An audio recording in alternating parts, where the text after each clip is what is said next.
te adorarei, te adorarei. Estás aqui operando milagres, te adorarei, te adorarei. Estás aqui transformando nossas vidas, te adorarei. Tem adorador aí nessa noite? Te adorarei. Meu Deus é Deus de milagres, Deus de promessas, caminho no deserto, luz na escuridão. meu Deus, Esse é quem tu és. meu Deus é Deus de milagres, Deus de promessas, caminho no deserto, luz na escuridão. meu Deus. Esse é quem tu és. Estás aqui tocando os corações, Te adorarei, te adorarei, te adorarei. te adorarei. Estás aqui curando multidões, seja curado. Te adorarei, Te adorarei, te adorarei. te adorarei. Estás aqui restaurando os corações. Te adorarei, Te adorarei, te adorarei. te adorarei. Estás aqui transformando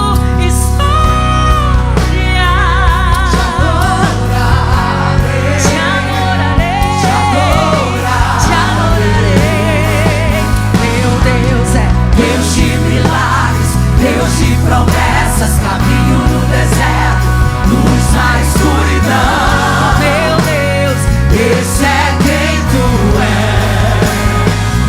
meu Deus é Deus de milagres, Deus de promessas, caminho no deserto, luz na escuridão. meu Deus. Esse é quem tu és. Enxuga as lágrimas, restaura os corações. Tu és a resposta. Enxuga as lágrimas, restaura os corações. Tu és a resposta, Jesus.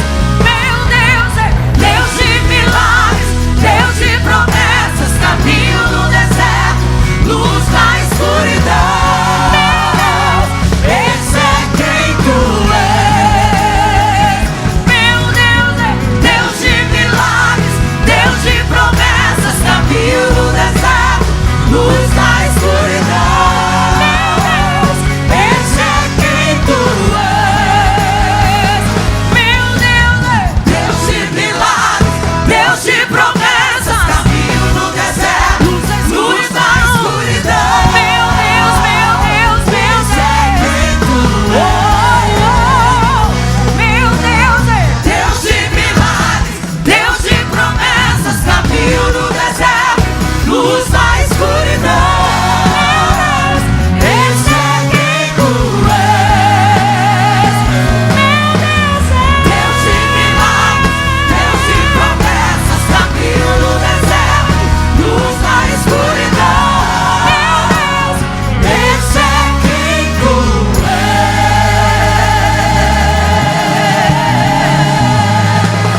Ele é Deus.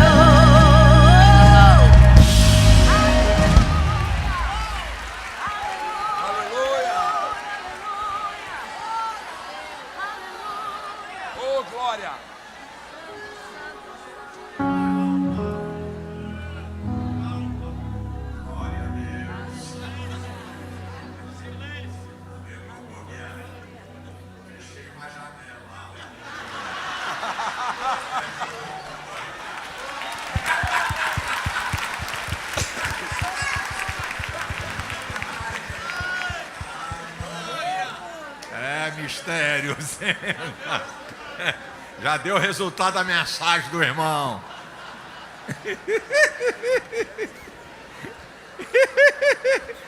Se é outra hora, e abrir a janela, as âncoras, ia virar um serial killer.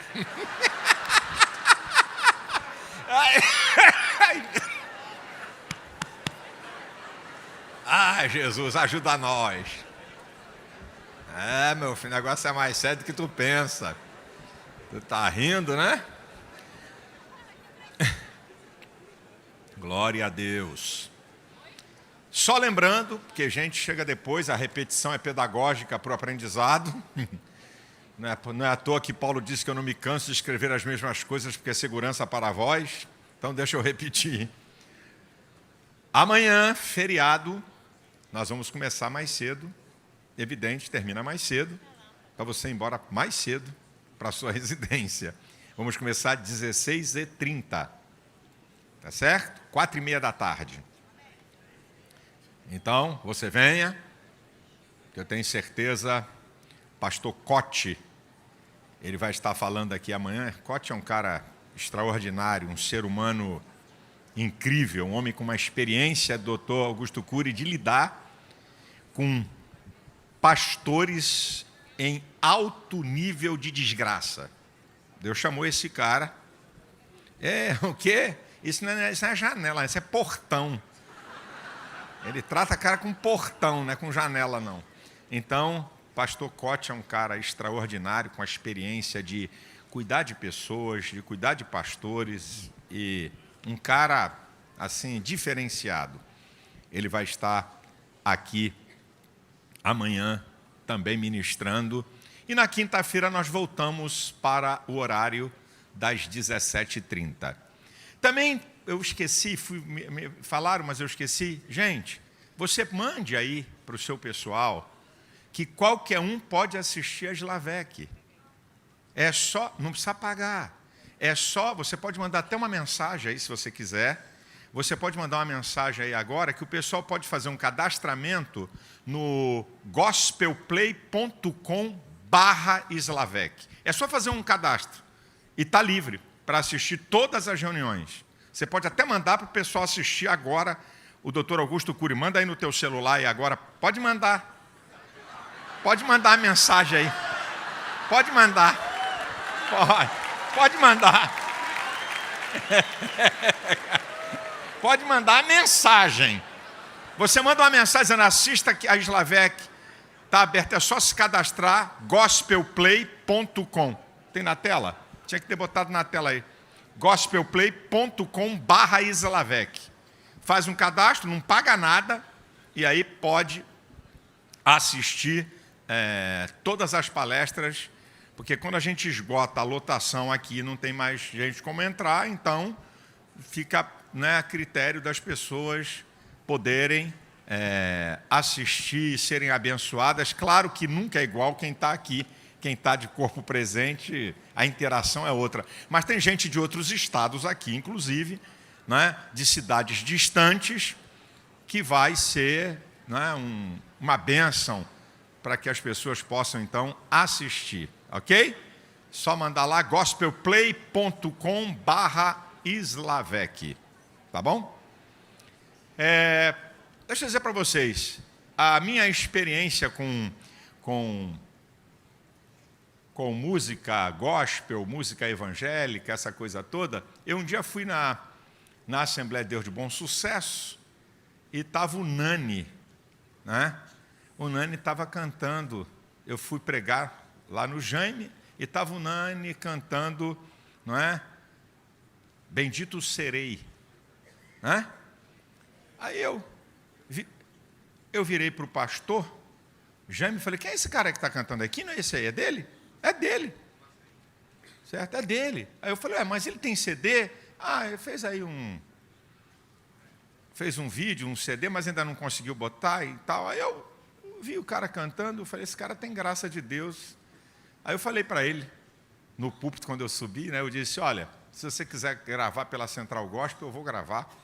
E aí Nani, que Deus é que chama, né? A gente só reconhece quem Deus chama, a gente não chama ninguém. A gente reconhece quem Deus chama. Eu tenho aprendido isso. Eu não chamo ninguém. Na obra de Deus no ministério, é Deus que chama. E aí o Nani, né, hoje conhecido, um adorador. Um domingo eu estava aqui, veio pregar aqui o pastor Miqueias, né?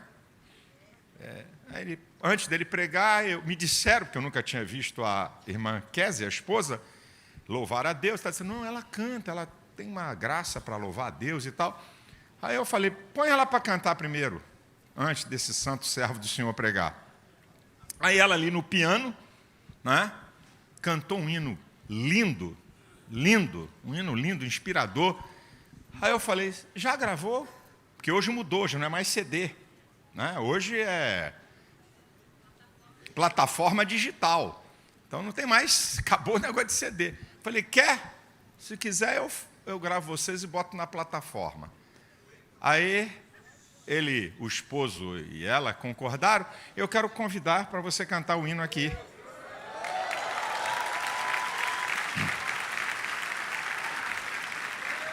Ela já gravou esse hino, vai ser lançado aí na plataforma, e eu vou depois anunciar nas redes sociais. E eu pedi, cante esse hino aqui antes da gente ouvir o Dr. Augusto Cury. Ela vai cantar, eu acho o hino muito bonito, né? Eu perguntei, esse hino não foi lançado por ninguém. Aí eu falei, então, vamos ouvi-la aqui.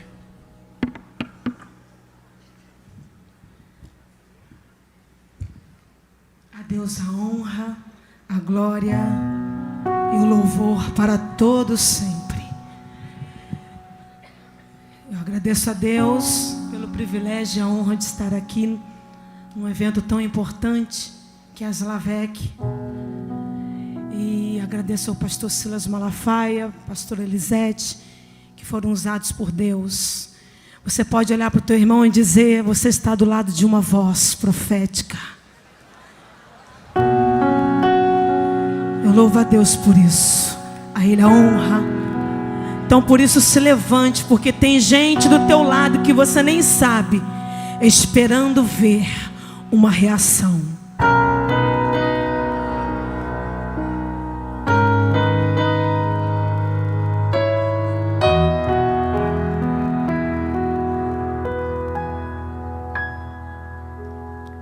Se levante,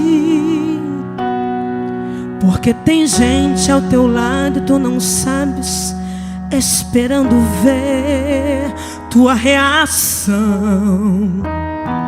E que te olhe e diz pra si, batendo em seu peito, aquele é a minha referência. Se levante, pois esse deserto foi só um pretexto para te aproximar de mim de novo. Tu és meu filho, e como pai eu precisava te tratar para te levar a um nível mais profundo. Este culto hoje só para te dizer que é um tempo determinado para todas as coisas. Há tempo de chorar, mas o meu decreto para a sua vida, filha, é cantar. Cante, pois enquanto estás cantando eu te renovo. Cante, pois eu habito no louvor. É muito fácil adorar quando está tudo bem, mas quero ouvir o teu louvor no meio da aflição.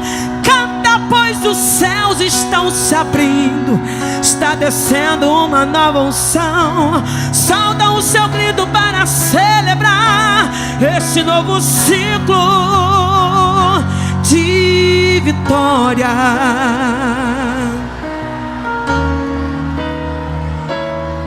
Se levante, pois esse deserto foi só um pretexto para te aproximar de mim de novo.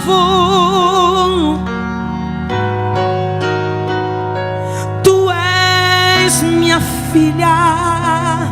E como pai eu precisava te tratar para te levar a um nível mais profundo.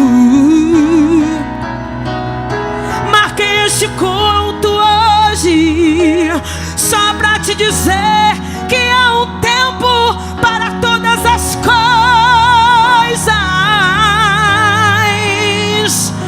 Há tempo de chorar, mas o meu decreto para a sua vida, filha, é cantar, é cantar, é cantar. Oh, cante, pois enquanto estás cantando eu te renovo. Cante, pois eu habito no louvor. É muito fácil adorar quando está tudo bem, mas quero ouvir o teu glória no meio da aflição. Canta, pois os céus estão se abrindo, está descendo uma nova unção. Solta o seu grito para celebrar este novo ciclo. Eu queria que você levantasse as suas mãos e exaltasse ao Cordeiro. Então minha alma canta-te, Senhor, grandioso és tu. Oh, então minha alma, grandioso és tu, grandioso és tu.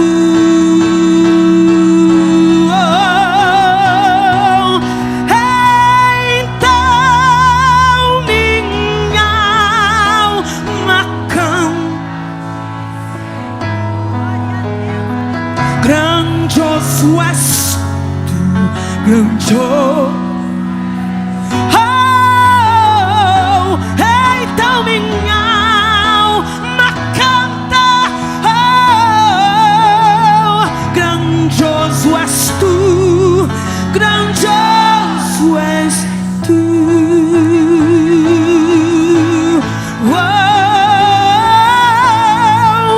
canta, pois enquanto estás cantando eu te renovo. Cante, pois eu habito no louvor. É muito fácil adorar quando está tudo bem, mas quero ouvir o teu louvor no meio da aflição.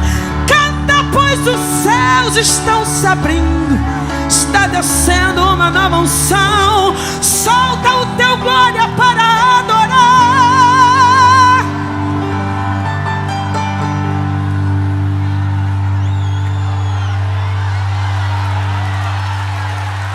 Este novo ciclo de vitória. Oh, a igreja louva. Oh, aleluia. Se levante.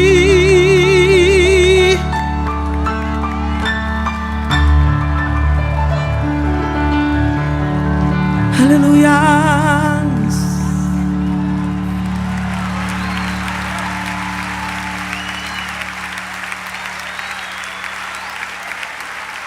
Então minha alma canta,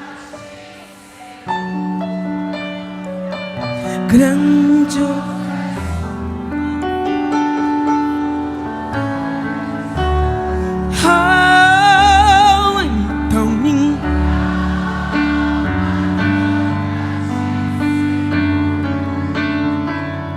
Grandioso és tu, grandioso és.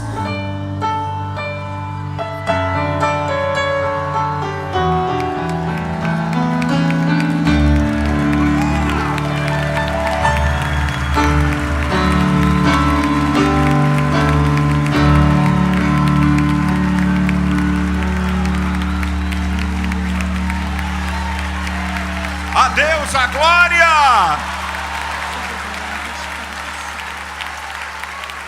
Amém. Se assentem, por favor.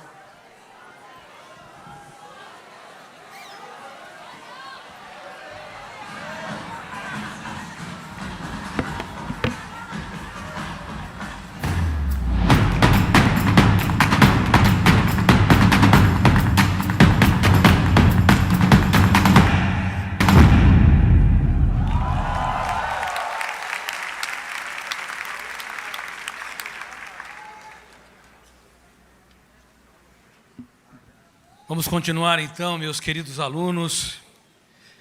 Vocês têm de saber que, infelizmente, nós estamos vivendo algumas eras atrozes.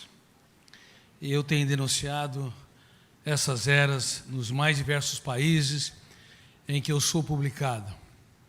Recentemente, inclusive, na Turquia, na Polônia e no Japão. Primeira era, estamos na era dos mendigos emocionais. Uma pessoa rica emocionalmente, ela faz muito do pouco. Uma pessoa miserável emocionalmente precisa de muito para sentir pouco. Se as pessoas precisam te aplaudir, te reconhecer, para que você se sinta feliz, você é um miserável, ainda que more num palácio. Se você precisa de vários produtos novos para se encantar, inclusive joias, roupas, perfumes, se você viver em função disso, ainda que você tenha sucesso financeiro e sucesso social, você teve e tem insucesso emocional. Nunca se esqueça, os mendigos emocionais precisam de muitos estímulos para sentir migalhas de prazer. E nós estamos assistindo líderes protestantes, como vocês, líderes católicos, líderes no Vale do Silício, líderes dirigindo empresas, que se perderam em meio a tantas atividades e não conseguem fazer da sua vida um show imperdível. Não há céu sem tempestades, não há caminho sem acidentes, não há primaveras que não são precedidas por invernos. Mas nós devemos mitigar os invernos e expandir as primaveras, e devemos usar lágrimas para irrigar a sabedoria e dramas para produzir a comédia e pesadelos para construir os nossos sonhos. Mas são habilidades raríssimas na atualidade. Você é um mendigo emocional? Em que era ou que época você se perdeu? Veja o seu histórico. Momentos em que você relaxava, brincava, tirava suas férias. Conversávamos, eu e Silas, a necessidade vital das pessoas terem férias, férias poéticas, relaxantes, férias onde você sai fora do teu espaço, desse ativismo, desse comportamento de ser uma máquina de trabalhar, uma máquina de resolver problemas. Aonde você se perdeu? Nós estamos recomendando que as pessoas façam a sua segunda jornada, o second journey, a jornada do coração, que é aquela que não dá lucro para o bolso, mas dá lucro para a emoção. Uma jornada onde você sonha tanto que a vida ganha mais densidade, musculatura, sentido existencial. Mas, infelizmente, nós estamos assistindo crianças e adolescentes que moram em belos apartamentos e casas onde há condomínios, e elas também estão vivendo essa tese, mendigando o pão da alegria. E os seus pais não sabem que quanto mais produtos eles dão, mais eles produzem mendigos emocionais. O excesso de produtos, o excesso de presentes é um crime contra o desenvolvimento da alegria, do prazer, do relaxamento e da arte de contemplar o belo. Tudo em excesso, sem filtro, em nossa psique é um grande problema.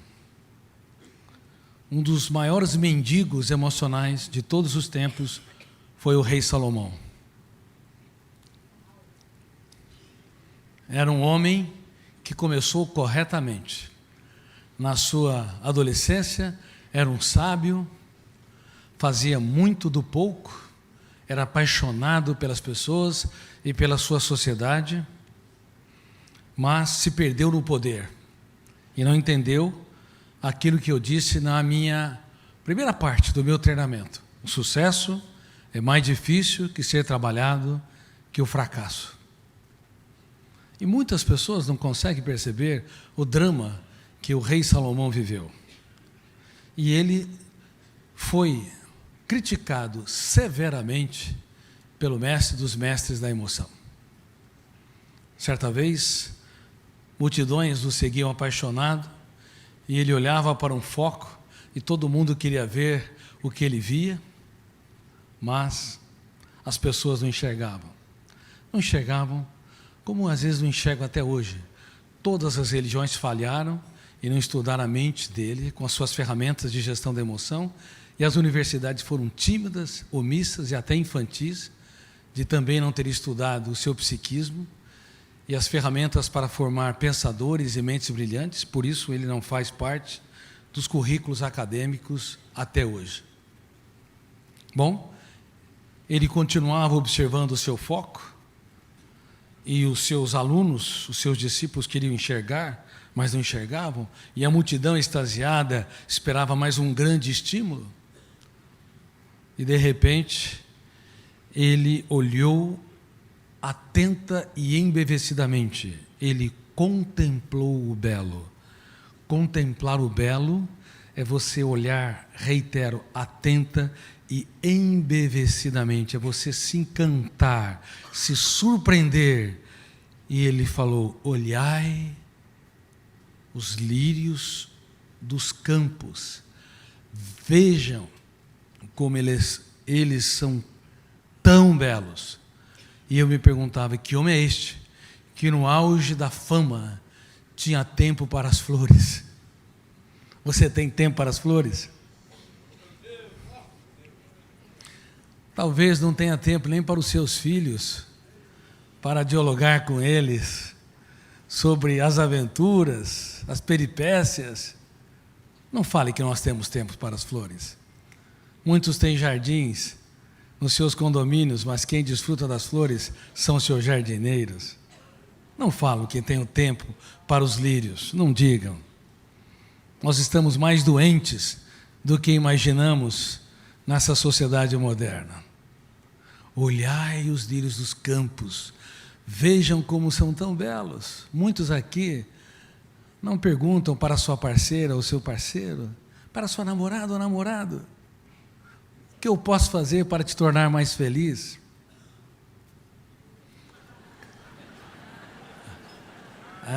Não perguntam. Tornaram-se técnicos. É a pior coisa para o amor é se tornar um técnico. Queridos amigos, pais se tornam profissionais, maridos profissionais, irmãos profissionais, filhos profissionais. Acho que conhece quem ama, mas conhece no máximo a sala de estar. Não entraram em camadas mais profundas. A família moderna se tornou um grupo de estranhos, próximos fisicamente, muito distantes interiormente. Esse foi o primeiro livro que eu escrevi, mas eu nunca o publiquei. Acho que eu vou publicá-lo um dia. E um fenômeno que nos envelhece rápido e coletivamente, que nos leva a entender que estamos na era do envelhecimento precoce da emoção, a era dos mendigos emocionais está gerando a era do envelhecimento precoce da emoção. Jovens com 15, 20 anos de idade, com uma idade emocional de 100 anos, 120 anos. Adultos com 20, ou 30 anos, ou 40 anos de idade, estão num asilo emocional. Não tem canto, não tem prelúdio, não tem aventura. A vida, quando acordam, não tem puxa, a vida é um mistério. Existir é um fenômeno único, irrepetível. Tente decifrar a vida, tente decifrar a sua vida com todos os seus problemas,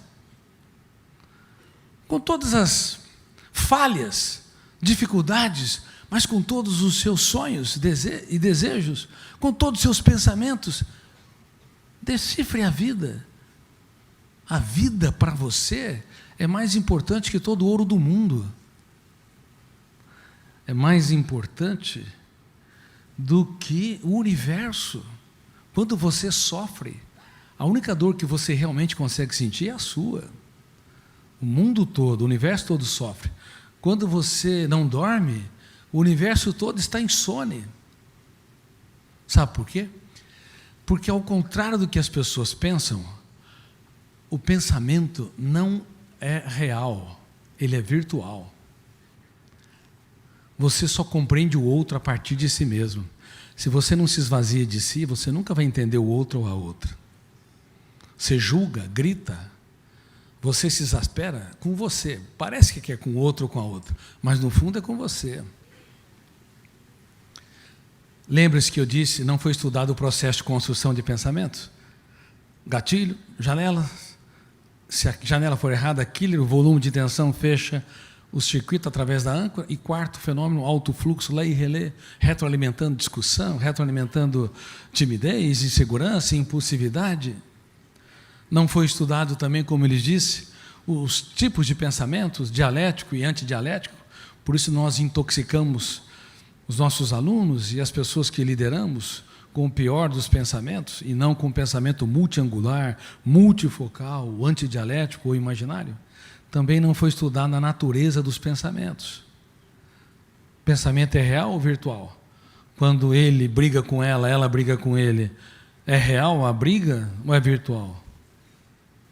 Muitos acham que é real, mas na verdade o pensamento consciente jamais incorpora a realidade do objeto pensado. Eu sei, isso está ligado à última fronteira da ciência, porque revela a essência intrínseca do que nós somos, uma espécie pensante. Então, na ONU, quando os diplomatas se reúnem para discutir os problemas, eles não sabem que o pensamento é virtual e muitas vezes está completamente enviesada a maneira de entender, interpretar e discutir os problemas. Se o pensamento é virtual, eu tenho que aprender a recolher as armas, me doar mais e abraçar mais e julgar e criticar menos. Por que o pensamento é virtual? Como é que nós podemos dizer que é virtual? Somente na esfera da virtualidade nós pensamos no futuro. Quem é que sofre por antecipação aqui? Levante as mãos. Levante as mãos. Vai, meus alunos, levante as mãos. Vocês acham que sofrer pelo futuro é algo inteligente ou uma idiotice? Parabéns, são idiotas. Emocionais. Mas brincadeira à parte, e honrando vocês e aplaudindo vocês como meus alunos, por que nós somos idiotas emocionais? Sofremos pelo futuro, se o futuro é uma irrealidade, apenas uma possibilidade. Porque na esfera da virtualidade nós desenvolvemos dois fenômenos: uma plasticidade construtiva e uma liberdade criativa. O mundo é plástico na nossa mente. O ser humano é capaz... Bom, ele é tão complexo, tão sofisticado, que quando não tem problema, ele os cria. Você não precisa ter inimigos para se perturbar. Basta o teu eu não gerenciar pensamentos, que a tua vida vai ser um inferno. Você vai construir muitos inimigos. Lembre-se, cobrando demais de si, se irritando por pequenos problemas, ou seja, diminuindo o limiar para suportar frustrações. Também sofrendo por antecipação ou ruminando o passado, perdas, mágoas e frustrações. E você, então, infecta o presente. Na esfera da virtualidade, por antecipar o futuro ou ruminar o passado, o nosso eu deixa de aplaudir o único momento em que é possível contemplar o belo, em que é possível você fazer das pequenas coisas um espetáculo aos olhos. Ser feliz, fazer dos lírios dos campos uma experiência solene. As pessoas estão lá em Jerusalém, nos desertos, estão lá discutindo tantas coisas, a mente delas está longe. A sua mente onde está? Bom, vocês aceitaram ser meus alunos, por isso eu estou confrontando-os, para que vocês nunca mais se esqueçam. Na esfera da virtualidade, todos nós somos cineastas surpreendentes, mais do que os cineastas de Hollywood, mas podemos causar transtornos inimagináveis. Grande parte dos seus problemas foram criados por vocês. São criados por nós. Lembre-se, dificuldade de conviver com pessoas lentas. E daí que elas não correspondem às nossas expectativas? Ninguém é obrigado. Se você é um avião, você não queira obrigar um trator a ganhar asas. Mas um trator sulca a terra e a prepara para o alimento. Ou seja, cada ser humano tem particularidades cognitivas na construção do seu raciocínio, seja linear, seja multifocal, seja o raciocínio complexo, seja o raciocínio imaginário. As pessoas não vão corresponder às nossas expectativas. Se você conviver com milhares de animais, você nunca vai ter nenhum problema. Mas convivam com um ser humano que cedo ou tarde haverá problemas. E você talvez vai causar os maiores problemas. Parece que são os outros, mas no fundo às vezes somos nós. Por isso que nós estamos pedindo que a nossa mente seja mais inteligente, sejamos menos idiotas emocionais. Se você é casado com uma pessoa teimosa, minha filha, ele é teimoso demais. De agora em diante, eu me casei com um homem admiravelmente complexo. Mude a maneira de enxergar. E ela é impulsiva. Não, eu me relaciono com uma pessoa admiravelmente inflexível. Tá bom. Há um charme nos defeitos dos outros. Ou você vai querer que as pessoas sejam a tua imagem e semelhança?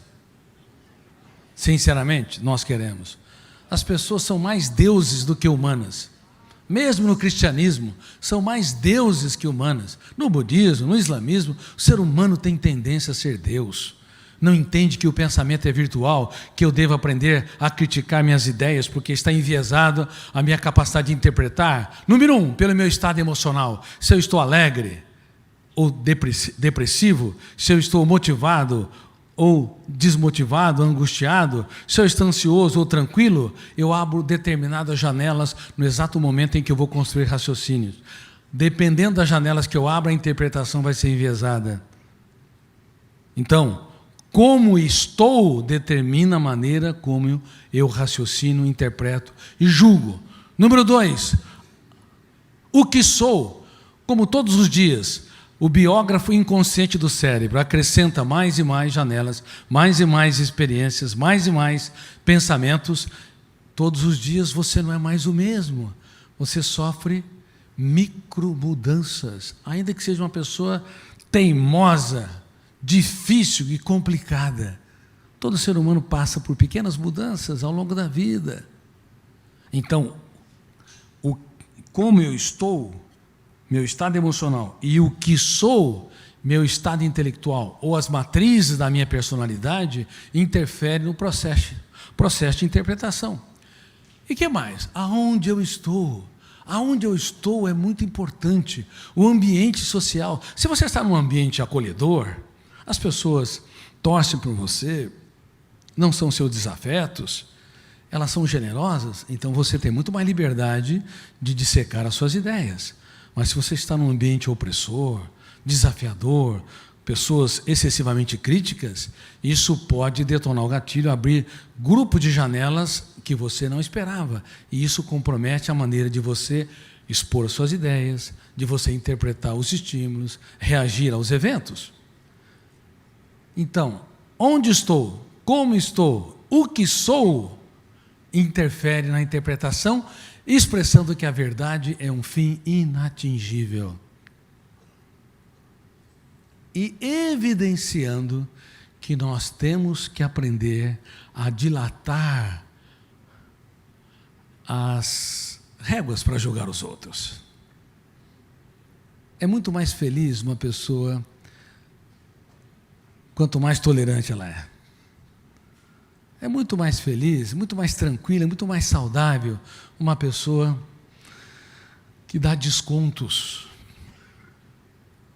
No banco da emoção, tem mais depósito quem mais gasta a sua generosidade, altruísmo, tolerância, compaixão.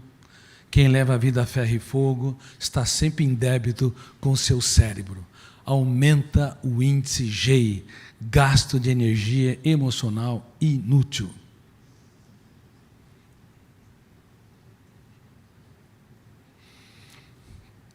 Meus queridos alunos, então, recordando, a era dos mendigos emocionais gera a era do envelhecimento precoce da emoção. Qual a sua idade emocional? Eu não sei se eu fiz esse teste. Fiz aquele teste da outra vez? Bom, da outra vez eu lembro, mas só para recordar rapidamente, para que quem não esteve da outra conferência aqui, levante as mãos. Quem não esteve? Grande parte não esteve. Tá bom. Se você sofre por antecipação, acrescente 10 anos a mais na sua idade biológica. Se rumina perdas, mágoas e frustrações, mais uns 10 anos. Se você é rápido demais e quer que todo mundo siga teu ritmo, mais uns 15 anos. Se cobra demais dos outros ou cobra demais de si, você é um gerente atroz do seu cérebro, mais uns 15 a 20 anos. Se é agitado e inquieto e não contempla o belo, não gasta um tempo com as pequenas coisas, mais uns 10 anos. Dá para saber? Quem está no asilo aqui? Vamos ver. Olha lá, Silas, olha lá. Levanta as mãos. Quem está no asilo? Parabéns, asilo. Agora eu te pergunto, você não tem vergonha? Tão jovem, no frescor da idade, e tão complexo, e complicando tanto a sua vida, isso é muito sério, isso dói no meu coração de saber que os nossos filhos e alunos no mundo todo, os filhos da humanidade, estão vivenciando isso de maneira atroz. E desde quando Steve Jobs lançou seu smartphone em 2007, embora o smartphone, a internet, todo o aparelho digital levou ao aumento da produtividade, a expansão da comunicabilidade, e a acessibilidade das informações como nunca ocorreu, também envelheceu precocemente o território da emoção e mexeu no ciclo da dopamina e da serotonina, gerando dependências em níveis da cocaína e que provocam reações da síndrome da abstinência mais rápida que a própria cocaína e o crack. Por quê? Por que eu digo isso? E essa é uma das minhas denúncias também mundiais. Por quê? Uma pessoa que é dependente de cocaína apresenta sintomas da síndrome de abstinência depois de 48 ou 72 horas. Irritabilidade, ansiedade, agitação, insônia. Mas uma pessoa que deixa 2 a 3 horas o seu celular apresenta sintomas semelhantes, além de asco ao tédio, aversão ao tédio. As pessoas não conseguem mais ficar sozinhas. E quem não ama a solidão não terá criatividade. A solidão branda é fundamental para você ter um encontro marcado consigo. A solidão intensa é tóxica. O isolamento é tóxico. Mas se você não tiver momentos particulares com você, você já perdeu. Você vai ser uma máquina de repetir informações. Vai ter medo, vai ser assombrado pelos seus pensamentos perturbadores, sofrimento por antecipação, autocobrança, por tantas preocupações, e não vai desenvolver estratégias para superar e domesticar esses fantasmas mentais. Eles se perpetuam a vida toda. Talvez eu nunca mais teria oportunidade de dar esse treinamento para vocês, mas vocês são meus alunos e eu espero que vocês tenham anotado ou vejam e revejam essas aulas várias vezes para aplicá-la e também para levar as pessoas que vocês amam a ter um caso de amor com a sua saúde emocional. Quem me promete sinceramente, que de hoje em diante vai namorar a sua vida? Levante as mãos. Eu não confio em vocês.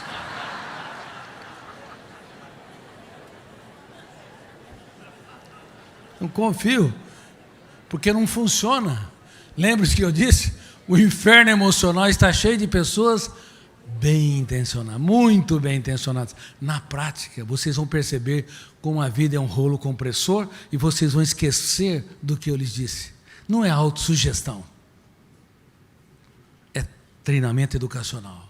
Todos os dias vocês vão falhar, vão tropeçar, vão ser mendigos emocionais, vão hiper se preocupar com coisas tolas e débeis e não vão contemplar o belo. Olhai os lírios dos campos, veja como são tão belos. Quantos lírios há na sala da sua casa que você não contempla? Quantos lírios?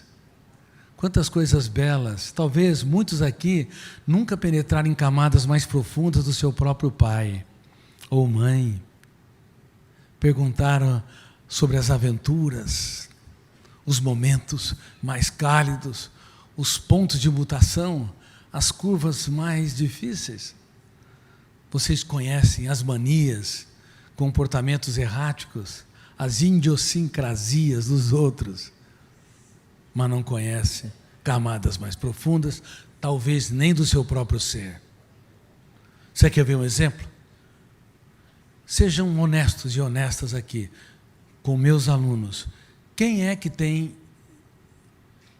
insegurança ou timidez aqui? Levante as mãos. Levante bem as mãos. Toda pessoa tímida costuma ser ótima para os outros. Olha, talvez 70% ou mais dessa plateia, e vocês estão acostumados a falar, são ótimas para os outros, mas são algozes de si. Toda pessoa tímida se apequena diante de determinadas situações, não todas.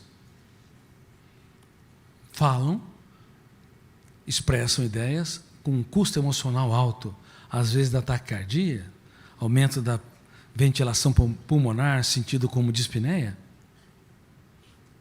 E toda pessoa tímida, ela não é justa com a grandeza da sua psique. Ela não é justa com a complexidade da sua mente. Porque não conhecemos a nós mesmos. Se intimida e fragiliza sem perceber que você simplesmente é um ser humano único. Certa vez estava dando conferência, treinamento em Angola, foi a primeira vez que tinha visitado aquele país, e um jornalista chegou até mim e me disse: eu sou William Bonner de Angola. Eu falei, porque eu faço o jornal principal da TV à noite e eu quero te agradecer. Eu falei, pois não, mas te agradecer muito. Pode falar. Porque eu descobri com os seus livros que eu sou um espermatozoide vencedor.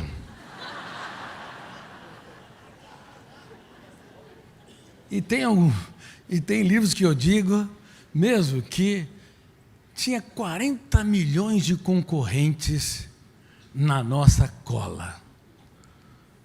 Você já prestou um concurso que tinha 400 pessoas disputando?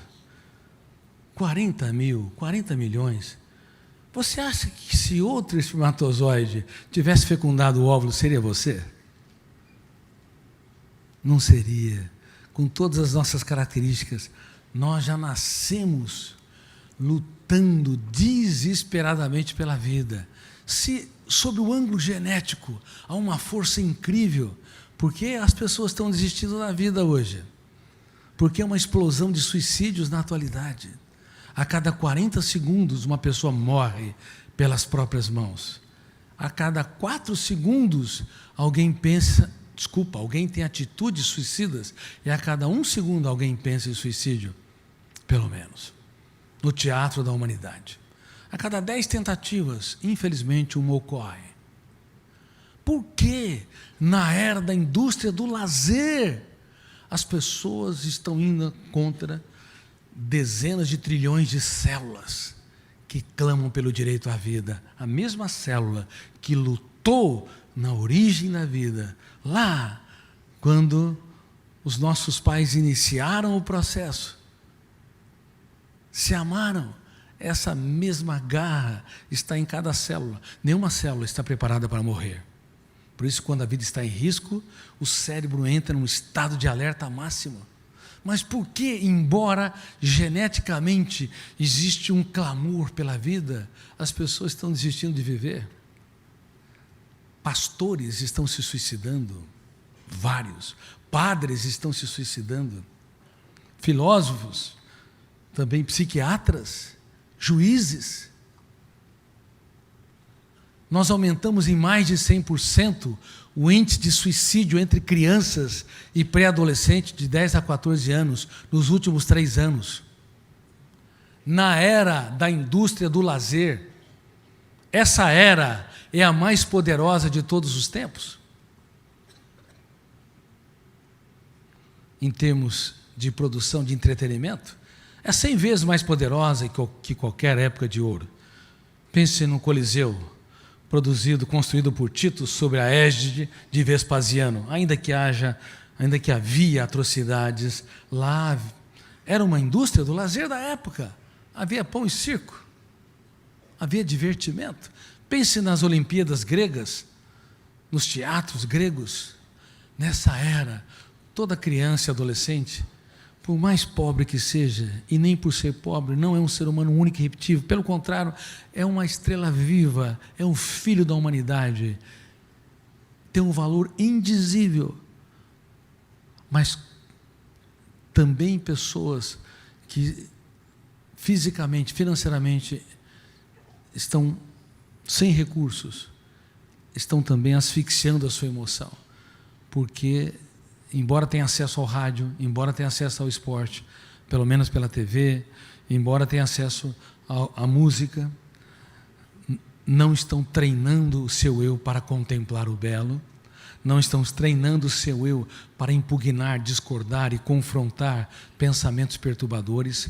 O seu eu, portanto, não tem autonomia. Você toma banho? Toma banho? Tem certeza?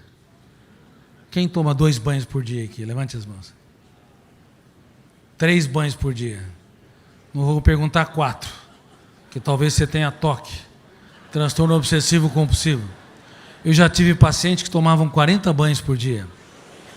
Minha teoria foi construída em cima, e eu agradeço demais, de mais de 20 mil sessões de psicoterapia e atendimentos psiquiátricos. Casos graves, muito graves, que passaram na mão de vários psiquiatras. Eu me lembro de uma senhora de 80 anos de idade, há mais de 50 anos depressiva, chegou para mim, olhou nos meus olhos e me disse: eu quero me separar do meu marido. A senhora está casando há quanto tempo? Há 60 anos. E por que não se separou até hoje? Ela não conseguiu responder, mas eu quero dizer para vocês que não apenas drogas psicotrópicas viciam, mas pessoas viciam em pessoas. E viciam em discutir. Quem conhece casais que brigaram a vida toda e não se separaram? Viciam. Fora do contato um com o outro, são lúcidos, coerentes, mas quando você junta os dois, Terceira Guerra Mundial. Aí, como é que você vai ajudar alguém que há mais de 50 anos depressiva, o marido dela era um intelectual, fundador de uma das principais faculdades de medicina do país? Como é que você vai ajudar alguém que detestava psiquiatra? Ela foi enganada, achando que era um neurologista. Ela começou complicado. E eu não gosto disso. Bom, mas era a situação que eu tinha. Como é que você vai ajudar alguém que não suporta que se aponte falhas dela? A melhor maneira de você contribuir com alguém que está ferida, fragmentada, não é falar das mazelas que ela possui, porque senão você vai provocar o gatilho a abrir janelas, a âncora vai abrir ou fechar o circuito? Fechar o circuito. Em quarto lugar, o alto fluxo vai ler e reler e vai desenvolver uma das síndromes que eu descobri, chamada síndrome predador-presa. O cérebro dela vai estar em estado de alerta. Eu falei de um conflito, de um erro, comecei a falar positivamente do marido. Se eu tivesse tido essas atitudes, eu era o predador, ela era a presa, ela fugiria. Ou então ela reagiria como predador e eu, como presa, ela gritaria comigo.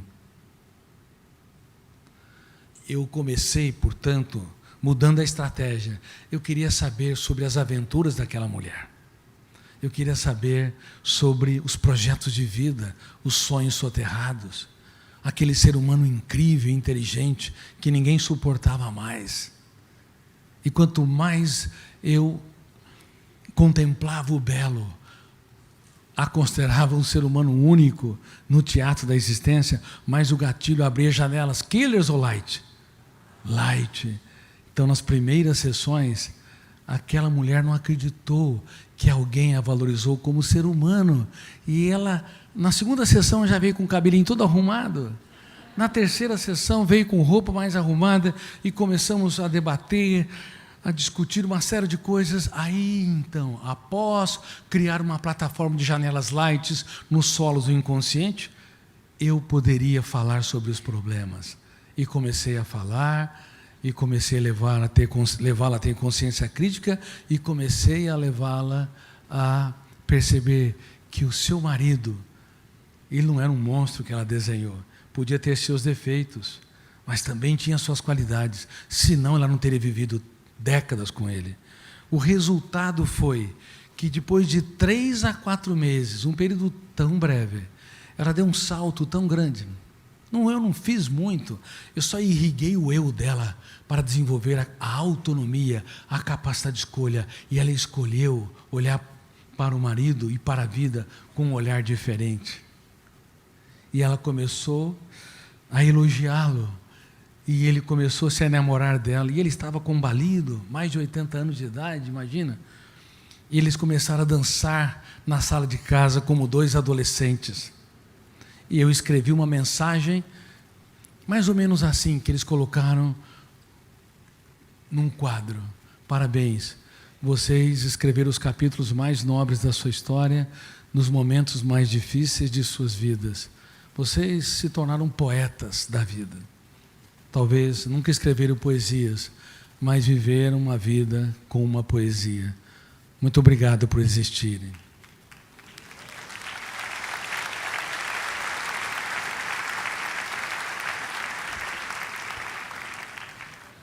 Vocês têm no máximo 5 segundos para impugnar pensamentos perturbadores, para fazer a higiene mental. Vocês tomam um banho a cada 24 horas ou a cada 12 horas, mas tomar banhos emocionais exige um eu muito mais rápido. O seu eu deve impugnar, discordar e confrontar. Eu me lembro, no treinamento, eu já fiz vários treinamentos para juízes, como eu te disse. E eu disse, bom, a mente é como um fórum. Tem de haver um excelente advogado de defesa. Se ele não impugnar, discordar, confrontar, reciclar o lixo mental, o eu é irresponsável. Nós somos condenados aos cárceres mentais, das fobias, da impulsividade, da ansiedade, do humor depressivo. E é muito triste você ver hoje o que acontece na psicologia e na psiquiatria clínica, que são profissões que eu amo e que eu respeito, mas nós esperamos as pessoas adoecerem para depois tratá-las. Por isso que o programa de gestão da emoção talvez seja o primeiro programa mundial nesse aspecto, de prevenção de transtornos emocionais, desenvolvimento da inteligência global e também prevenção de suicídios. Vocês estão aqui neste programa, eu estou dando para vocês um programa abreviado, chamado Você é Insubstituível. Como profissional, você pode ser substituído se você não se atualizar, não se reinventar, não se antecipar aos problemas. Mas como ser humano, você não pode simplesmente ser substituído. Se você fecha os olhos, a humanidade perdeu uma pérola viva no teatro da existência. E perdeu mesmo.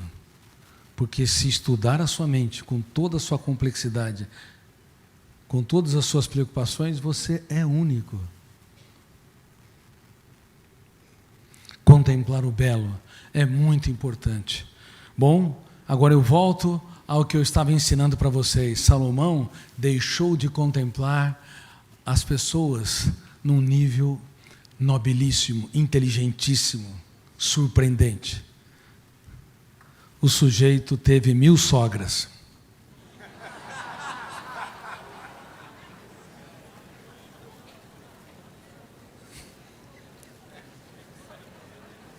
Teve ou não teve? 700 mulheres e 300 concubinas. Salomão, sobre o ângulo da psiquiatria, ele se tornou um sociopata sexual. É sério. É muito sério. 700 mulheres, 300 concubinas. Pense nisso. Ele se perdeu no poder. Um psicopata machuca, fere e não sente a dor dos outros. O sociopata, ele transgride as regras sociais, mas tem sensibilidade. Ele não é um psicopata. Uma pessoa que anda em altíssima velocidade, colocando em risco a sua vida e a vida dos outros, pode ser um sociopata. Mas ele pode ter sensibilidade, se machucar, ferir, ou se a sua mãe morre, ele tem sentimentos, ou se um amigo falece, ele tem emoções intensas. Salomão não era um psicopata, mas se tornou um sociopata. Muito sério. Ele não considerava mais uma mulher um ser humano único e irrepetível. E aí ele descreveu que tudo era vaidade. Claro, perdeu o encanto pela vida. Nada de novo. E tudo é novo para quem contempla o belo. Olhai os lírios dos campos, tudo é tão novo, mas para quem exacerbou, eu não vou ter tempo de explicar para vocês, o fenômeno da psicoadaptação, que é um outro fenômeno que eu descobri, que é a incapacidade da emoção humana sentir prazer ou dor.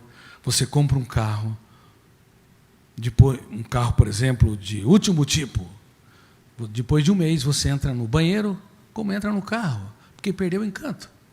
Você compra uma roupa, primeira vez você olha, se sente bem, depois da 10ª vez, aquilo não te causa encanto, você psicoadaptou-se. A psicoadaptação, ela é saudável, ela impele o ser humano a procurar novas amizades, novos desafios, leva os cientistas a libertar sua curiosidade, a explorar novos fenômenos. A psicoadaptação faz com que o romantismo, arcadismo, romantismo, modernismo, todo o movimento da literatura, das artes, passam por um processo contínuo de evolução. Só que tem um problema. Se você estimula demais a psicoadaptação, você empobrece, envelhece o território da emoção. E nessa era, com a intoxicação digital, nós estamos matando os filhos e alunos. Com a intoxicação digital e o excesso de presentes. A quantidade de estímulos que se tem numa hora é mais do que se tinha em meses ou anos no passado. Uma criança de 7 anos de idade tem mais informações que o imperador romano tinha no auge de Roma. Isso gera, não apenas exacerba a síndrome predador-presa, que eu lhes disse, mas também exacerba a síndrome do pensamento acelerado, que com muita humildade lhes digo que eu descobri, e ela se tornou um gravíssimo problema. As crianças são inquietas, os adolescentes, eles não contemplam o belo, tudo é rápido e fugaz. Os adultos são insaciáveis. Aceleramos o pensamento e estimulamos a psicoadaptação a rapidamente perder o prazer. Tudo cansa, tudo fatiga. Asco ao tédio. Por isso é uma das importantes causas da explosão de suicídios e transtornos emocionais na atualidade. E agora? Temos que mudar isso. Você tem de treinar todos os dias a fazer muito do pouco, a gastar tempo conversando com as pessoas caras. percebendo que você é um mortal. Você morre todos os dias um pouco. Nós morremos todos os dias um pouco. Pense numa data do seu fim da existência. Imagine que você soubesse essa data. Pense numa data específica. Ano, mês, dia e hora. Sabe por que eu estou pedindo para vocês fazerem esse exercício? Para perceber que somos dramaticamente humanos e finitos. Devemos valorizar o essencial. Talvez você foi muito generoso com a sua data. Talvez ela seja muito mais rápida do que você desenhou. Eu tenho um primo que eu gosto demais, muito carinho por ele, muito bem-humorado. Mas ele descobriu que está com câncer e com várias metástases. Mas estava bem há poucos dias. Nós estamos preocupadíssimos com a explosão de índice de câncer. Quando eu me formei na faculdade de medicina, 1 em 20 pessoas desenvolvia um tumor cancerígeno. Bom, esperávamos que no século XXI, controlando fatores exógenos, como o tabagismo, o alcoolismo, os pesticidas, a má nutrição, a poluição ambiental, sobrariam os fatores endógenos, em destaque genéticos. E as estatísticas seriam mais generosas, 1 para 50, 1 para 100. Mas pasmem, nós estamos em 1 para 4. E eu tenho ajudado vários oncologistas notáveis a entenderem que a mente acelerada, tensa, também está nos fatores do desencadeamento de células cancerígenas. E nós pensamos que em 2050 estará em 1 para 2. E a célula cancerígena, eu tenho falado para esses meus colegas, é uma célula que quer ser eternamente jovem. Ela se multiplica sem nenhum controle e não se preocupa com o hospedeiro. Ela é egoísta, mas quer ser eternamente jovem e suga nutrientes de todo o corpo, debelando o corpo. E também o pensamento acelerado é um pensamento egoísta. De que adianta ser o mais rico de um cemitério? Ou o profissional mais ou o líder mais competente no leito de um hospital? Uma mente hiperacelerada, hiperpreocupada, hiperpensante, também pode estar na gênese. E muitos oncologistas têm entendido, como eu, de células que se multiplicam também, junto com os fatores exógenos e endógenos, células se multiplicam sem nenhum controle. Por isso, é muito sério as ferramentas de gestão da emoção. Eu gostaria de que vocês assistissem agora uma aula do programa de gestão da emoção. Eu gostaria que vocês se tornassem embaixadores desse programa. Ele é 100% online, 100% gratuito. É o primeiro programa mundial de gestão da emoção, reitero, para a prevenção de transtornos psíquicos e suicídios, que você pode aplicar no seu ambiente, na sua família, você pode aplicar na sua escola, na sua empresa. Eu dou as aulas e você é o facilitador. Dou aula de 10, 12 minutos, cada bloco, são 4 blocos, são rápidos. E depois de cada aula, as pessoas começam a reunir um grupo de 15, 20 e debater o que aprenderam. E toda vez que alguém falar sobre uma dor, os demais membros do grupo devem aplaudir. Fizemos isso com magistrados, numa plateia grande. Esperávamos que eles não se abrissem, porque já é uma profissão como a dos psiquiatras, muito mais intimistas, como vocês, líderes espirituais, que raramente se abrem um para o outro. Mas é incrível, eles foram às lágrimas, mesmo que havia 10 grupos de 15 pessoas, num ambiente inapropriado, eles se abriram e se tornaram também embaixadores. Então, por favor, coloquem a primeiro do filme Vendedor de Sonhos, tá? Que fala sobre o programa, depois a minha primeira aula.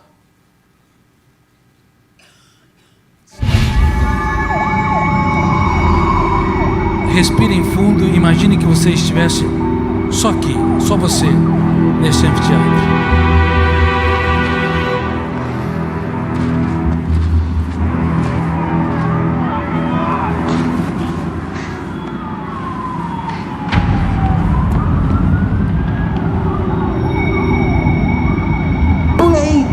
Não é isso que você quer? A cada 4 segundos alguém tenta suicídio, sabia? Agora, é interessante. O suicida é um assassino. Ele se mata primeiro, claro, mas ele acaba matando também todos aqueles que ficam vivos. A família, os filhos. Olha para você, preso na sua gaiola emocional, alienado às misérias maiores que as suas. Quem disse que você não consegue carregar com o peso das suas pernas? Você não sabe o que eu perdi. Eu respeito a sua dor. Ela é só sua, é a única coisa que você consegue realmente sentir agora. Inclusive, eu admiro a sua coragem. Coragem? Claro! Imagine se jogar dessa altura e esmagar totalmente seu corpo em troca de uma noite tranquila na solidão de um túmulo. Está sentindo seu coração batendo? Parece que vai explodir no seu peito, não é? Está gritando para você deixar de ser egocêntrico. Seja lá o que você pretende encontrar lá embaixo, tem uma chance as dúvidas que estão surgindo aqui em cima. Os suicidas não querem se matar. Querem matar a sua dor. Eu sou um vendedor de sonhos. Eu vendo o que o dinheiro não pode comprar. Coragem para os inseguros. Ousadia para os fóbicos. Sensatez para os incautos. E para os suicidas? O que é que você vende?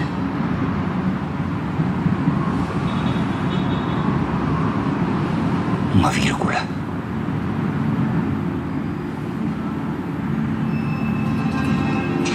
Uma pequena vírgula. Para que continuem a escrever sua história. Mesmo quando o mundo desaba sobre eles.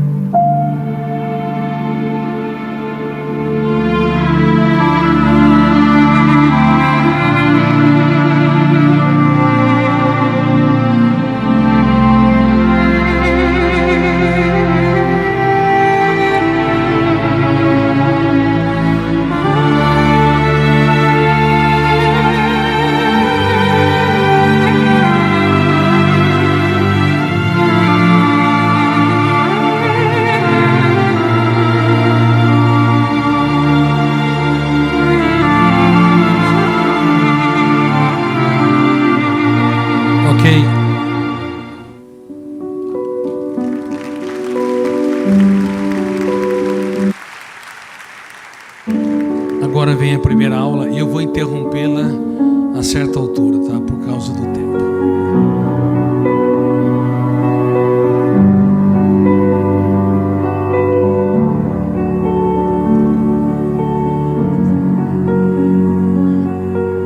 Eu me sentia inferior por ser diferente e me achava feia. Isso fazia com que eu me cortasse. Eu planejava, o suicídio. Muitas pessoas são escravas do que os outros pensam e falam de si. Elas não são livres, não conseguem respirar o prazer de viver quando são excluídas, rejeitadas, criticadas.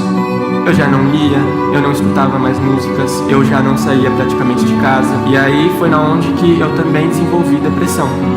E já chegou a vez de chegar na varanda e pensar, uma hora vai ser a minha, que daqui eu vou pular.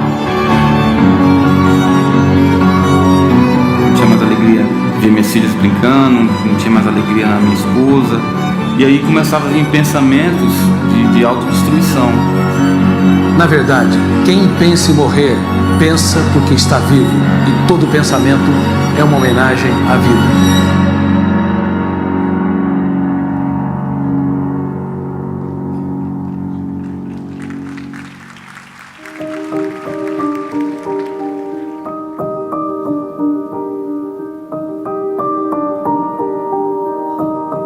Eu estou aqui porque estou preocupado com você. Eu me importo com você. Isto é sincero. Você tem de ter plena certeza que neste programa você é insubstituível, uma vacina emocional contra os suicídios. Você é o ator principal, ou a atriz principal. Não sou eu. Talvez você foi traído por alguns colegas, falaram mal de você injustamente. Ou então talvez você não se sinta bela ou belo, porque o padrão ditatorial de beleza imposto pela sociedade é cruel. Talvez você seja alguém com muitas mágoas. Quantas mágoas estão depositadas dentro de si? Talvez você olhe para a sua história e desenvolve uma falsa crença. Eu não fiz nada de importante. Eu sou alguém insignificante.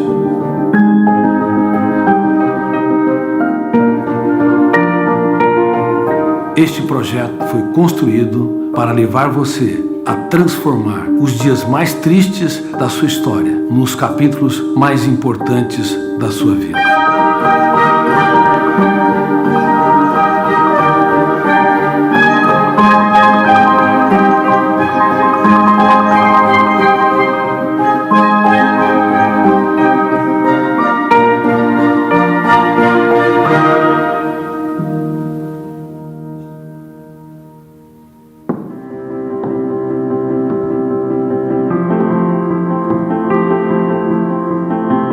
Seis filhos, papai e mamãe, morávamos num quarto, um pequeno quarto.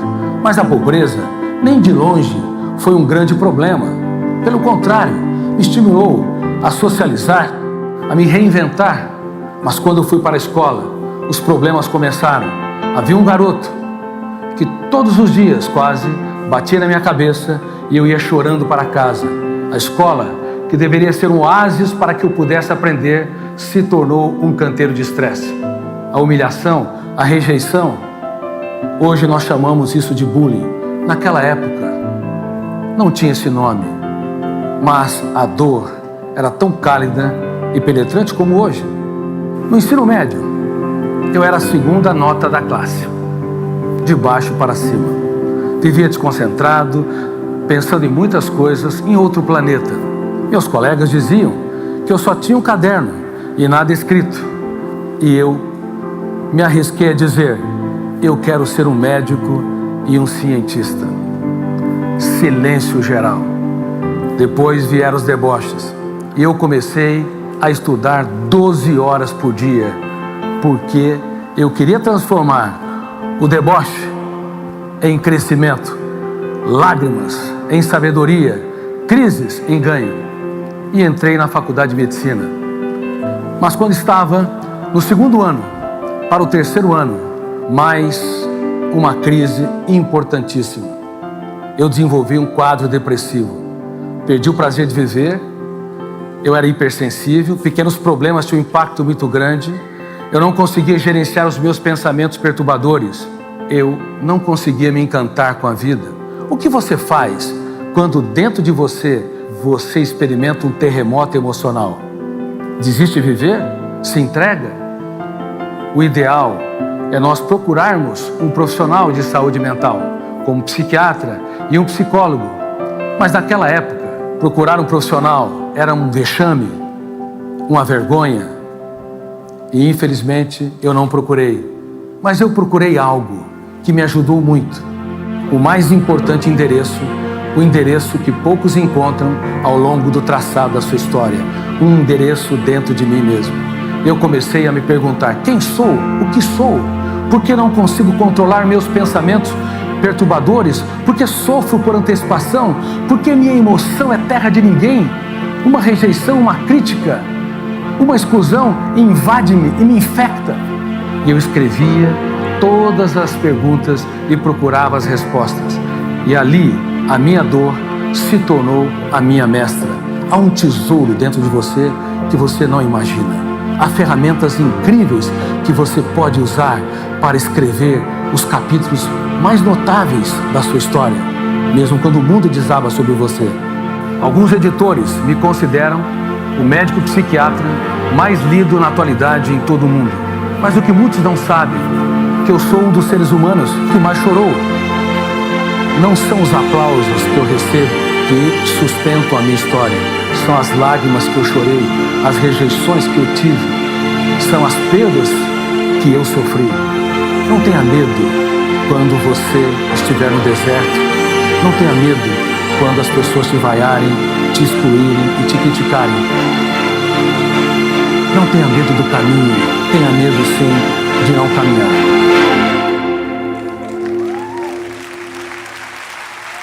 Vamos falar agora da sua história. Nós vamos fazer o seguinte. Claro, vocês viram algumas coisas que eu já tinha abordado, estão repetitivas nesse programa. E lá na sua escola, na sua igreja, na sua empresa, vocês, após abordar ou mostrar uma aula que foi produzida cinematograficamente com mais de 50 profissionais, você peça para a plateia se reunir em grupos pequenos para discutir os elementos mais importantes, como eu disse, e refaço para que vocês, se porventura quiserem ser embaixadores, de fato se tornem.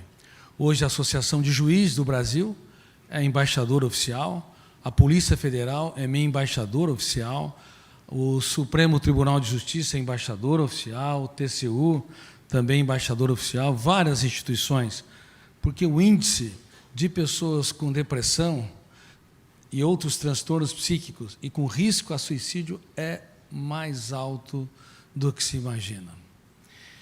Eu vou fazer um pequeno teste com vocês. Eu quero que da esquerda, da minha esquerda, que é a direita de vocês, pegue quem está do seu lado e assim por diante, em todas as fileiras. Peguem. Eu quero que vocês contem em um minuto para um minuto para outro, um dos dias mais tristes da sua história. E quando o seu colega contar, quando o seu amigo contar, logo que ele descrever, você aplauda ele. Porque é assim que deve ser feito nos grupos. Vocês vão ficar impressionados com os resultados. Por favor, rasguem o seu coração. Vocês estão num treinamento aqui. Sem medo.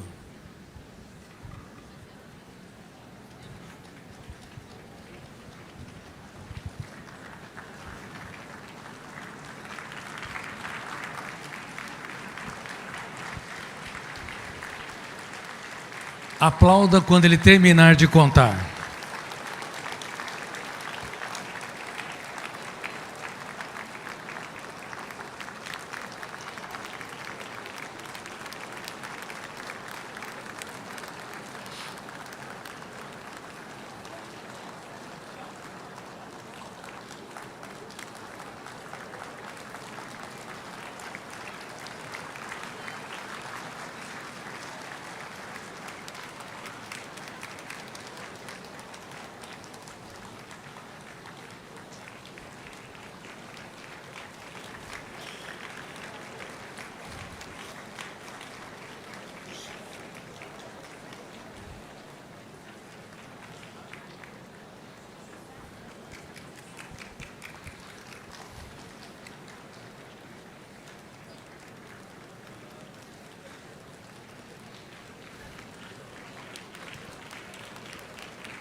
Pode ser até um bullying que sofreu.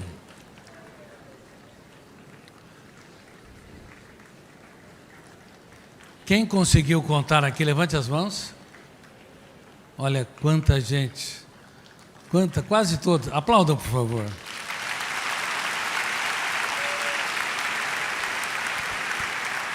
O ambiente, eu te pergunto, o ambiente aqui, público, é apropriado para alguém rasgar o seu coração, falar de alguns dos dias mais tristes? Não, não é apropriado.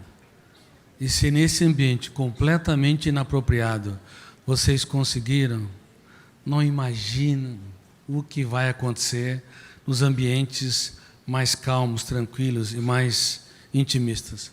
Silas, seja um dos embaixadores, espero que todos os seus líderes sejam embaixadores, ajudem não apenas pessoas do seu grupo, mas, por favor, ajude a sociedade. A humanidade precisa de gestão da emoção. Ajude também os seus filhos e os seus alunos. E para encerrar, só quero citar para vocês um suicídio que ocorreu, de Judas Iscariotes. No exato momento em que ele beijou o seu mestre e o traiu com preço de 30 moedas, era um preço muito pequeno, era o preço de um escravo, indicando que a sua intenção de fato não era traí-lo, mas provocá-lo, muito provavelmente, para se rebelar contra o jugo tirânico de Tibério César.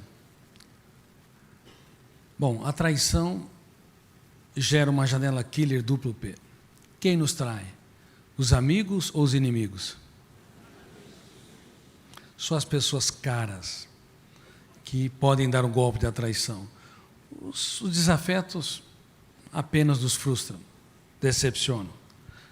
Naquele exato momento, era para detonar os 4 fenômenos inconscientes no cérebro dele, sequestrando a sua capacidade de pensar. Primeiro fenômeno, gatilho cerebral, ou gatilho da memória. Segundo fenômeno, janela killer. Terceiro, deveria fazer o quê? Fechar o circuito. Quarto fenômeno, alto fluxo. E deveria ler e reler e não conseguir raciocinar, apenas golpear o seu traidor com raiva, ódio, exclusão, ou então medo de morrer sumariamente. Mas, para espanto da psiquiatria e da psicologia, ele olhou para o seu traidor e o elogiou. Ele o chamou de amigo. Nunca alguém tão grande se fez tão pequeno para tornar os pequenos grandes. Não tem precedente histórico. Não tem precedente. Não acho que há precedente na história. Einstein colocou um filho no manicômio porque tinha uma psicose. E praticamente nunca mais o visitou. O homem que mais conhecia as forças do universo abandonou quem mais precisava dele num momento tão cálido, porque foi derrotado pelas forças do universo mais complexo que o universo físico, a mente humana. Um ambiente tétrico, a dificuldade enorme de lidar com variáveis fora dos limites da lógica e uma série de outros fatores fizeram Einstein recuar. Freud baniu da família psicanalítica Jung e Adler e quem contrariava a sua ideia. Não os abraçou. Mas, por incrível que pareça, o homem mais inteligente da história chamou o seu traidor no ato da traição de amigo, e só quem relatou foi Mateus. Bom, eu já comentei, acho que na outra palestra, Pedro era hiperativo, tenso, ansioso, irritadiço. João era bipolar. Num momento tranquilo, no outro queria matar, chamuscar quem não andava com o seu mestre. Tomé acreditava na teoria da conspiração, era paranoico, não acreditava nem nele mesmo. Mateus causou uma divisão enorme entre os fariseus, porque era taxado de corrupto e traidor. Se fosse nos dias de hoje, talvez Moro teria pego ele. Bom, E o melhor deles, o mais dosado, o mais sereno, que nunca colocava seu mestre em situação difícil, que se preocupava com os pobres, pelo menos aparentemente, era Judas Iscariotes. E Mateus relatou, porque Mateus, falei, na biografia do seu mestre, bom, eu também fui acolhido por ele, e Mateus deu atenção à palavra amigo, porque o mestre Jesus estava muito preocupado com a possibilidade de suicídio de Judas. O sentimento de culpa brando corrige rotas, o sentimento de culpa atroz, intenso, ele é autodestrutivo. Cuidado com o sentimento de culpa. A ausência de sentimento de culpa gera psicopatas, a presença enorme de sentimento de culpa gera pessoas autodestrutivas. Amigo, e fez uma pergunta, mais uma vez levou o método das perguntas, do questionamento, em níveis que Sócrates jamais imaginou. Amigo, por que você está aqui? Sabe o que ele queria dizer? Eu não tenho medo de ser traído, eu tenho medo de perder um amigo.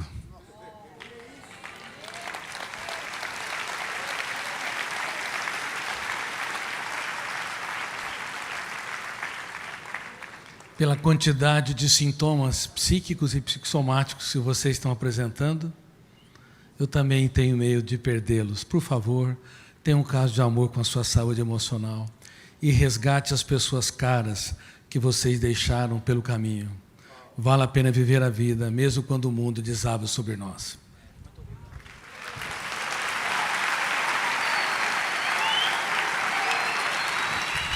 Abrace quem está do seu lado e diga obrigado por você existir.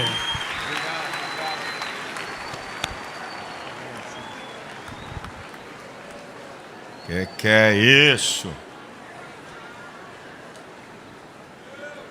Aleluia.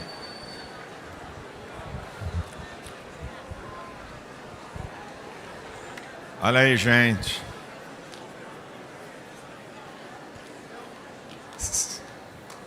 Nós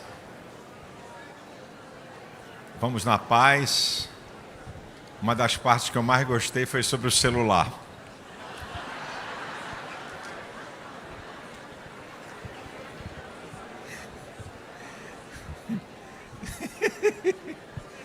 Maravilha. Muito bom. Muito bom.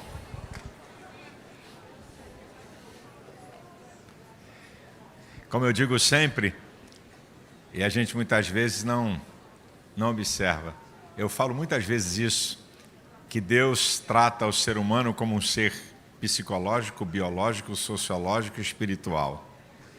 Mas a gente só quer o espiritual, só quer o espiritual. E esquece das outras áreas que são fundamentais também. Graças a Deus, que Deus abençoe você, Curi, obrigado pela sua vinda aqui, por dispor tempo. E mesmo que você tenha agenda para 10 anos, eu furo ela de novo.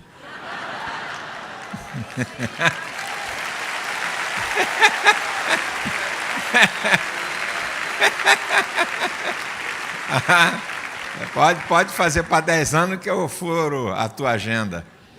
Tá? Falo com a filha, falo com a esposa, assim é onde eu te pego, irmão. Obrigado. Amanhã, 16h30, venha, que eu sei que Deus é um Deus de coisas novas. E Deus tem coisas novas e boas para revelar para nós aqui. Deus te abençoe, uma boa noite e vá em paz, na graça do Senhor Jesus. Um abraço!